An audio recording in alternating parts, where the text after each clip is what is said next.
దిత్వా అల్పపీడనంగా మారింది. దీని ప్రభావంతో ఏపీలో మరో 2 రోజులు వర్షాలు కురవనున్నాయి. పలు జిల్లాల్లో తేలికపాటి వర్షాలు కురుస్తాయని వాతావరణ శాఖ తెలిపింది. అంతేకాదు నెల్లూరు, తిరుపతి జిల్లాలకు మాత్రం ఫ్లాష్ ఫ్లడ్ వచ్చే అవకాశం ఉందని అలర్ట్ చేసింది. ఈ 2 జిల్లాల్లో ఆకస్మిక వరదలు వస్తాయని ప్రజలు అప్రమత్తంగా ఉండాలని సూచించారు.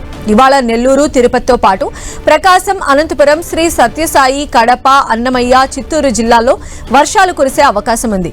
తేలికపాటి నుంచి మోస్తరు వర్షాలకు ఛాన్స్ ఉంది. నిన్న నెల్లూరు, తిరుపతి జిల్లాల్లో భారీ వర్షాలు కురిశాయి. నెల్లూరు జిల్లాలో భారీ వర్షాలతో వాగులు, వంకలు, పంట పొలాలు సముద్రాన్ని తలపించాయి.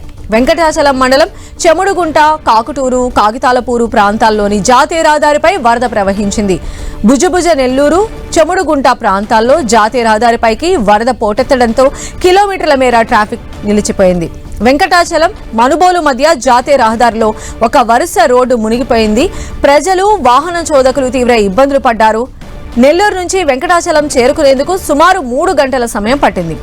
నెల్లూరు అయ్యప్ప గుడి నుంచి హైవే రోడ్డు కలిసే చోట రోడ్డుపై మోకాలి లోతు నీరు చేరడంతో ద్విచక్ర వాహనాల రాకపోకలు ఆగిపోయాయి. పలు చోట్ల వర్షపు నీరు ఇళ్లలోకి చేరడంతో ప్రజలు తీవ్ర ఇబ్బందులు పడ్డారు. వెంకటాచలంలో 3000 ఎకరాల్లో నారుమళ్లు, నాట్లు మునిగినట్లు ప్రాథమిక అంచనా. భారీ వర్షాలకు నెల్లూరు నగరంలో సగం ప్రాంతాలు నీట మునిగాయి.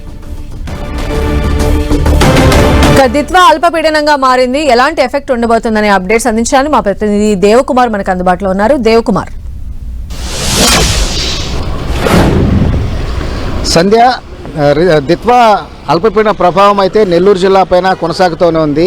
అంటే ఉమ్మడి నెల్లూరు జిల్లా పైన దీని ప్రభావం కొనసాగుతూ ఉంది. అయితే నిన్నటి రోజున ఈ ప్రభావము నెల్లూరు జిల్లా పైన తీవ్రంగా కనిపించింది. దీంతో అనేక చోట్ల కూడా రోడ్లు జలమయమయ్యాయి. అదేవిధంగా లోతట్టు ప్రాంతాలు కూడా పూర్తిగా నీట మునిగిన పరిస్థితి అయితే కనిపించింది. అయితే ఈ రోజు మాత్రం గూడూరు డివిజన్ పైన దీని ప్రభావం అనేది ఎక్కువగా కనిపిస్తూ ఉంది. ఇప్పటికే గూడూరులోని అనేక ప్రాంతాలు కూడా నీట మునిగాయి. అనేక లోతట్టు ప్రాంతాల్లో కూడా వర్షపు నీరు రావడంతో ఇళ్లలో ఉన్న అక్కడున్న ఇళ్లలో వర్షపు నీరు రావడంతో అక్కడ ఉన్న ప్రజలంతా కూడా తీవ్ర ఇబ్బందులు పడుతూ ఉన్నారు.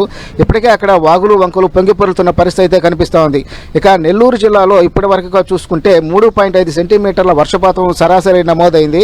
అదేవిధంగా ఉమ్మడి నెల్లూరు జిల్లా కింద పరిధిలోకి వచ్చే గూడూరులో కూడా భారీ వర్షపాతం నమోదైంది. ఎక్కువగా అక్కడ వాకాడు మండలంలో 28 సెంటీమీటర్ల వర్షపాతం నమోదైనట్లుగా తెలుస్తోంది. దీంతో అక్కడ వాగులు, వంకలన్నీ కూడా పొంగిపొరులుతూ ఉన్నాయి. కోట మండలంలో గోవిందపల్లి వద్ద బకింగ్హామ్ కెనాల్ కూడా పొంగి ప్రవహిస్తూ ఉంది. అదేవిధంగా గూడూరులో పంబలేరు కావచ్చు, అదేవిధంగా కైవల్య అనేది కావచ్చు, ఇవన్నీ కూడా ఉధృతంగా ప్రవహిస్తుండడంతో అక్కడ రాకపోకలు కూడా పూర్తిగా స్తంభించాయి. అలాగే చిల్లకూరులో చూస్తే చిల్లకూరులో ఉప్పుటేరు ఏదైతే వాగుందో అది ఉధృతంగా ప్రవహిస్తూ ఉంది. దీంతో అక్కడ తిప్పగుంటపాలెం అనేది జలదిగ్బంధులు చిక్కుకున్న పరిస్థితి కనిపిస్తూ ఉంది.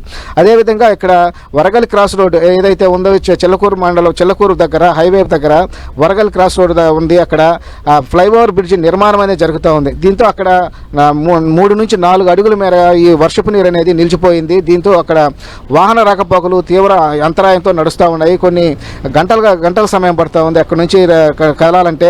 దీంతో అక్కడ ఉన్న అధికారులంతా కూడా అన్ని చర్యలు తీసుకుంటా ఉన్నారు. వాహనాలను నిదానంగా పంపిస్తున్న పరిస్థితి అయితే కనిపిస్తుంది. అదేవిధంగా నెల్లూరులో చూస్తే నెల్లూరు చెముడుగుంట దగ్గర కూడా అక్కడ చెముడుగుంట దగ్గర ఉన్న చెరువు పొంగి వర్షపు నీరు రావడంతో అక్కడంతా కూడా పూర్తిగా వరద నీరు వచ్చేసింది. దీంతో అక్కడ వాహన రాకపోకలు తీవ్ర ఇబ్బందులు పడుతూ రావాల్సిన పరిస్థితి. అదేవిధంగా అటు అధికారులు కూడా వాతావరణ శాఖ కూడా నెల్లూరుకి ఫ్లాష్ ఫ్లడ్స్ వస్తాయని హెచ్చరిక చేసిన నేపథ్యంలో జిల్లా యంత్రాంగం కూడా పూర్తిగా అప్రమత్తమైంది. ఇప్పటికే తీర ప్రాంతాల్లోనూ దృష్టి పెట్టారు. అదేవిధంగా లోతట్టు ప్రాంతాలపైన దృష్టి పెట్టారు. ఇప్పటికే అనేక చోట్ల కూడా జలమయమైన చోట్ల లోతట్టు ప్రాంతాలు ఏదైతే ఉన్నాయో అక్కడున్న ప్రజలను ఇప్పటికే సురక్షిత ప్రాంతాలకు, పునరావాస కేంద్రాలకు కూడా తరలించిన పరిస్థితి అయితే ఉంది.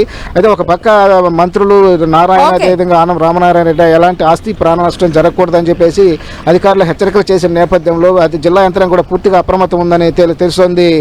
సంధ్య. రైట్ దేవ్ కుమార్.